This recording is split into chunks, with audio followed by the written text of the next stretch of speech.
Welcome back to another episode of the Forging Better Humans podcast. I am your host, Jarl Drever. We talked last week about some quotes and different things that we put on the wall. I want to kind of bring in a new one that we put on the wall the other day. Yes, I am not the originator of some of these quotes. Sometimes it is. Sometimes I am. But there's a lot of really cool cats out there that I like to use their work too that help inspire me. So Jocko put out one. You have to do the work. You have to hold the line.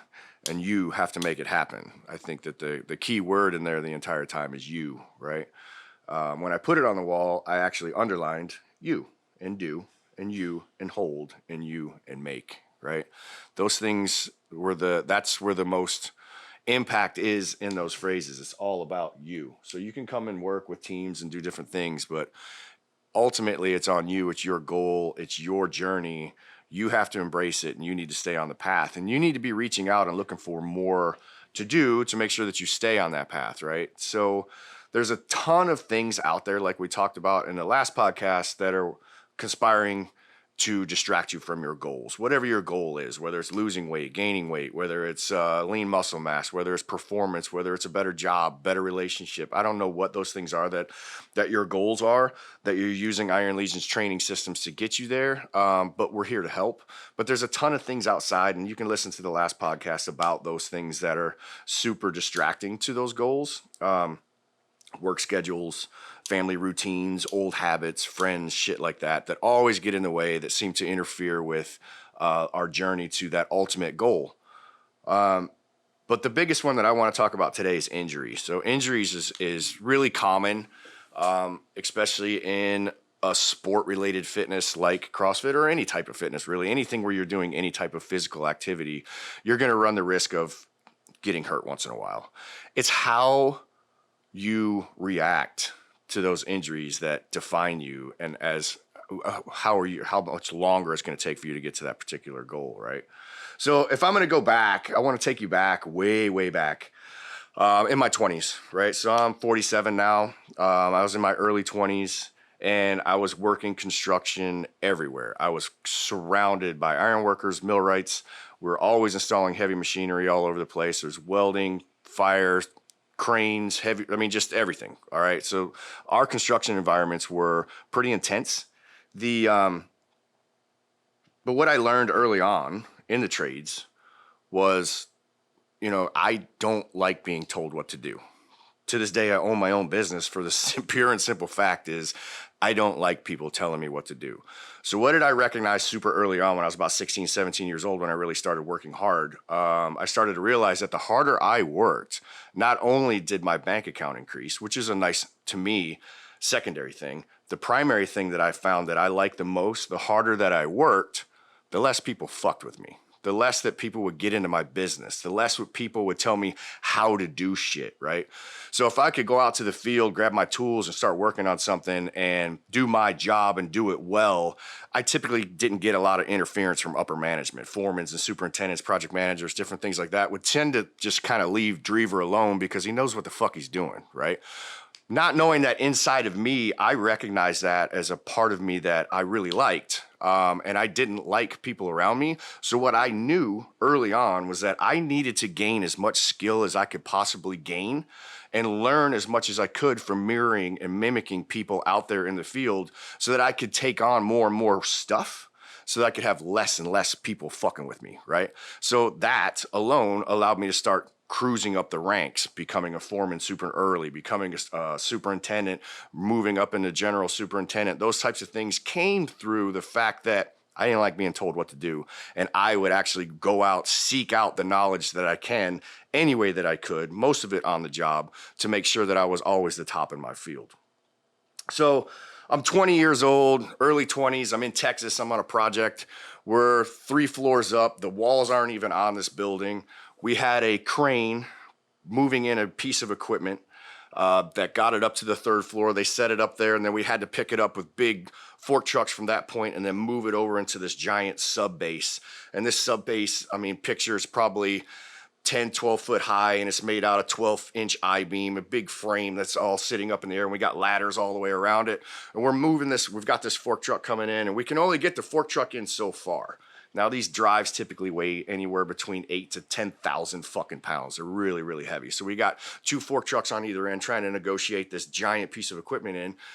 So our plan was to actually skid it on the sub base and allow it to slide into home base, essentially. So we had a little frame system built up so we could kind of hit the gas on the fork trucks, bump it a little bit, and then slide it across the steel, and it would slide over, and then we would move it the rest of the way with smaller pieces of equipment until we could get it squared up on the base, right? Well, lo and behold, this giant sub base or this giant piece of equipment is sliding across the sub base, hits the frames that we put up to stop it from sliding, and the frames fucking fell off, right?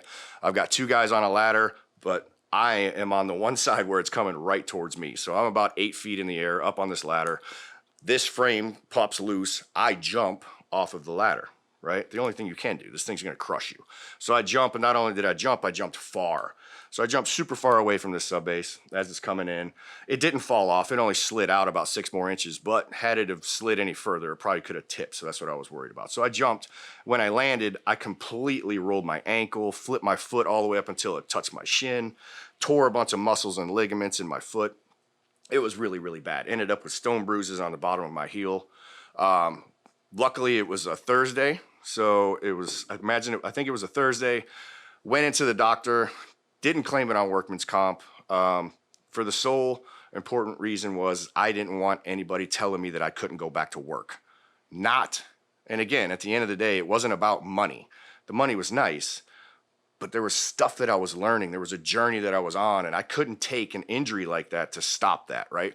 Most people would have taken that 2, 3, 6 weeks time off and just sit at home, get their workman's comp, and then go back to work. I could not stomach that thought process. And I'm just telling you one story of many, right, where I've had opportunities like this happen, or I call them opportunities because they typically are. I had to relearn how to walk with that injury to make it look like I wasn't hurt. I had to relearn how to move properly with that. I had to rehab that thing so I could get back to work as quickly as possible. So by Monday, I was back on the job. No one was actually surprised that I was back on the job, but at the same time, they're like, why not stay home?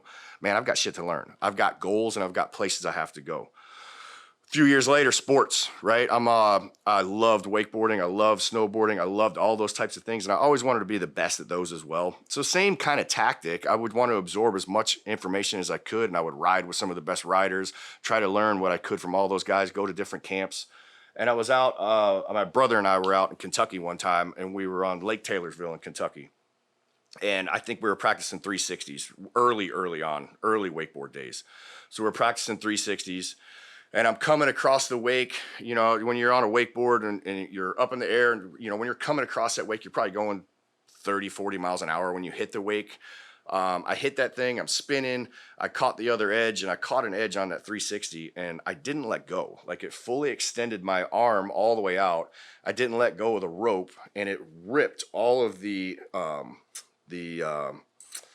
nerve endings all through my forearm, popped them, veins exploded. I had these nasty balls of blood and vein tendons and all kinds of shit all in my forearm, right? Nasty. So we get up, and I wanted to make sure that my wrist still worked, went to the hospital, and they're like, you can't do this anymore. You need to get off of that. It's a stupid sport. You don't need to be doing that type of shit. The next weekend, I was back on the boat. I needed to learn. So what I did then is I just learned 360s from the other side. Instead of having to grab the handle on the right, I started to work grabbing the handle on the left until I could rehab that right-hand side because I had goals. I had to stay in the game. I have to keep going. I have to keep moving forward. So the injuries don't necessarily stop me. What they've typically done in the past is they've given me opportunities to learn things about myself, workarounds and different things like that, and letting myself know inside that I'm going to be okay. I am in control and I can handle this, right? I don't let injuries set me back. So my most recent one, snapped my collarbone this year. This year, in the beginning of the year in January, I broke my collarbone. I never realized how much of your structural body hangs off of your collarbone. Holy shit, you can't do a whole lot, right? So I love to train. I love strongman. I love CrossFit. I love powerlifting. I love weightlifting. I love jujitsu. Like all the different things that I like. I'm a very active person. So when I snapped the collarbone, I had that same mentality that I've always had. Well, I'm going to work around this. No big fucking deal, right? So I came in and I found out really quick, your collarbone controls your arms, your whole upper body. So anything that you grab, right, whether it's on the right or the left, it doesn't matter. Structurally, it holds up a lot of equipment. So it was a big like, oh shit, what am I gonna do? So I had to take a step back and learn and talk to my my buddy who's an ortho here in town, and you know, came up with a training program to work around that shoulder or that collarbone. So there's been numerous other injuries that I've had out there that, you know, I've always looked at as challenges and opportunities to maybe take a step back and learn a little bit more about myself, learn more about accessories, maybe try other modalities for a little while, come back. And other modalities, what I would mean in something like this would be, you know, if you're doing Olympic weightlifting and everything's overhead and you've snapped your collarbone, maybe what we're going to work on right now is some low body stuff, right? So we're going to focus on a lot of sled drags from the waist, or we're going to do a lot of bar back squats and different things like that aren't going to cause a lot of like upper body or shoulder rotation type shit, right? So you're learning other things. You're just making shifts so that eventually you can come back and return to all the other things that you love. But in the meantime, you might find out that you love other things as well. So why am I telling you all these stories? I'm telling you all these stories because we had a podcast not too long ago about stop signs, right? People are always looking for stop signs, especially when you're working on a training system that's as hard as ours. You come to Iron Legion as a new person. You come in here, we've never met you before. You walk through the doors. First thing you want to do is ask what the price is. You try to equate it to a Planet Fitness. You try to make it like a Gold's Gym. And when you walk in here, you find out very fucking quickly, this is not Planet Fitness and this is not Gold's Gym. We actually care about where you're going, and it's fucking hard here. And we're going to do hard things because hard things fucking work. And we push hard things, and that attracts people with a hard mentality. Sometimes it takes you about 6 weeks to get that through your fucking skull. And at about that 6 weeks point is when you start really seeking out those stop signs. You're like, man, this is fucking difficult. I really don't want to go in and quit. I need to come up with a real excuse. I need to come up with something, a stop sign, right? My family this, my time, my work schedule this. We talked about all this before. But then the most famous one is always, I twisted my knee, or I pulled a muscle, or I broke an ankle, or I did whatever that particular injury is, whether it's related to your training here or outside. And it's like, I need to take a break. When I need you, the reason I told those stories is when you're standing in front of me and you're telling me that you might have pulled a little twinge in your knee and you can no longer move forward and you need to put your membership on hold, and I don't see you for 3 months because you're fucking rehabbing a little muscle pull, it's disgusting. Just to hear that, because the stuff that I do to drive myself forward and the stuff that I see other people here in the gym to drive themselves forward, they won't, that kind of an injury doesn't even fucking equate to them. They're like, oh, okay, we're going to move around. We're going to try something else. We're going to keep moving forward. So I've got somebody that, you know, I've got a low back issue or a knee issue, and I'm going to take everything off. Or I've got, let's just say I've got one single wrist injury. My wrist got a little strain from, let's just say, for example, squat cleans. I got a little strain in my wrist. I'm going to take 4 weeks off and let that heal. That's so detrimental to your forward progress when you have an entire body that we can still move. We can still be doing air squats. We can still do back squats. We can do one-handed kettlebell swings. There's so much shit that you can do. But because we're all looking for these stop signs, we're looking for these ways out, we look at it and we go, oh, I'm going to grab onto that wrist injury and tell you I'm injured. I can no longer move forward. Man, that shit doesn't fly. With top performers, that shit doesn't fly. If you want to be better, if you actually have a goal that you're pushing towards, you've got to find workarounds. You have to find ways to stay in that game, right? The last thing you want, right? I don't want any of the stories that I'm telling. I could have taken any of those stories that I told you in the beginning, any one of those single stories, and I could be that old, fat, out of shape, piece of shit guy at the bar that you see on the weekends telling that one single story, that one Al Bundy story that he has. But that guy is just fucking out of shape, depressed, divorced, fat, just living a miserable fucking life. But he had that one fucking moment, and then he grabbed onto that stop sign and he decided, I don't want to do anything else with my life. I don't want to be that fucking person. I don't want you to be that person, right? I need you guys to grab onto this, right? Grab onto this idea that that goal should be driving you. You should be finding ways around it. So you twisted your fucking ankle. Big deal. Big fucking deal. People twist their fucking ankles every single day. You can work around things like that. There's a ton of other things. Movement is rehab. Movement is life, and movement will heal you. Stopping everything just because you got one little injury is such a weak way out. Stop looking for stop signs, right? The way I look at that, a lot of you think I'm pointing fingers at you. I am. But when you come up to me and you bring me excuses like that, there's strugglers and there's settlers. Greg Walsh said it best. There's strugglers and there's settlers. A struggler is going to fight and move forward, whatever it takes.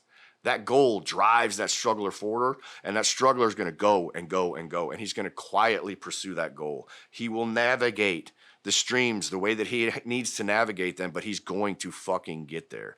But a settler will find a reason why they can't move forward. Right? A settler is going to say, my kids, I can't make it to the gym. My ankle, I can't make it to the gym. My this, I can't make it to the gym. Or I can't continue this healthy lifestyle. Or I can't do these particular things. It's such an asinine way of looking at things, man. So I really want you guys to think about that. Next time you run into something and you're like, you know what? I was on this healthy lifestyle path, gym, training, nutrition, these types of things. I need to take a break for a minute. Why? Why do you need to take a break for a minute? Are you a struggler? Are you struggling to move forward? Or are you settling? Are you settling because the noise is too loud? Are you settling because you have somebody in your fucking ear telling you how long you're going to be doing that fitness thing? How long are you going to be eating like that, right? Are you settling because somebody's in your fucking ear and you're looking for that little injury thing? You know damn well. You know damn fucking well that you can do an air squat without your wrist. You know it. You know damn well that you can move 80% of your body around whatever that particular injury is. You just don't fucking want to. You want us to look at you and go, oh, it's okay, you're injured, take a break. You ain't going to get that here, guys. You're not. I am going to find a way to keep you in the game because I've done it myself. And I've done it myself over and over and over. And I can tell you, probably 90% of the time, my injuries were worse than yours. I don't want to sound cocky or egotistical, but there was some nasty shit I've gone through in my life. And I've rehabbed it over and over and over. So I know the process. I know the mental fucking task. I know the anguish that it takes. I know the length of time that it takes to rehab things. But if you stay in the game and you keep blood pumping to those injuries, you keep body moving, your recovery time will be so much faster. Use me. Use the Iron Legion staff. Anytime that you get hurt, you've got to let us know. We can build workarounds right away. And not using those workarounds, ignore those at your peril, right? I have plenty of people who get hurt, put their membership on hold, come back in, decide that they're going to work out in the corner because they don't want to bother the coaches. They want to work out in the corner and do their own little workout, to which I say, oh, great. You're rehabbing an injury and you don't want anybody to watch you. You want to literally hide in the fucking corner and continue to fuck yourself up without any professional eyes on you, none whatsoever. As a matter of fact, some of you go to other lesser gyms that cost less money while you're hurt so that you can rehab in the corner, not realizing that you're completely fucking up the movements. You're over-favoring one side. You're causing more problems. Guys, you have a professional staff here that actually cares. Take advantage of it. Find gyms out there. There are plenty of gyms out there that have staffs that care, right? If it's a money machine or a super cheap place, they probably don't give a shit, right? Look for and talk to owners. Look for and talk to staff. How do they care about you? Do they want to make sure that you move forward? Get with people that give a shit, right? They're going to help you get forward. You have to do the work, right? You have to hold the line and you have to make it happen. We're here to help. I can't tell you how many times I've sat here and seen the joy and wonder in their eyes when they sign up and they do their first CrossFit workout and they're like, holy shit, I found something. And only to watch that go away over time because of noise and distraction, and then start searching for that stop sign. But it's up to you to make sure that that line is held. I'm going to help you hold that line the best that I can, but I don't go with you to your job. I don't go with you home. I don't go with you to your family outings, different things like that. You have to hold that line. You have to make it happen. You have to remember these goals are yours. They're not mine. I'm just here to help you. So I hope that helps, guys. When it comes to injury, those types of things, don't be shy. Come and talk to me. I've been there a million times before. I know how to get around it. I know how to navigate around it. And I've got a staff of people here. And I've also got a staff of people outside of the gym, orthos and different things like that, that I know that are very, very well versed in creating workarounds and doing things to keep our members in the game and keep you guys all moving forward to get healthy, stronger, forged as better humans. That's the episode. And we're out. Cool.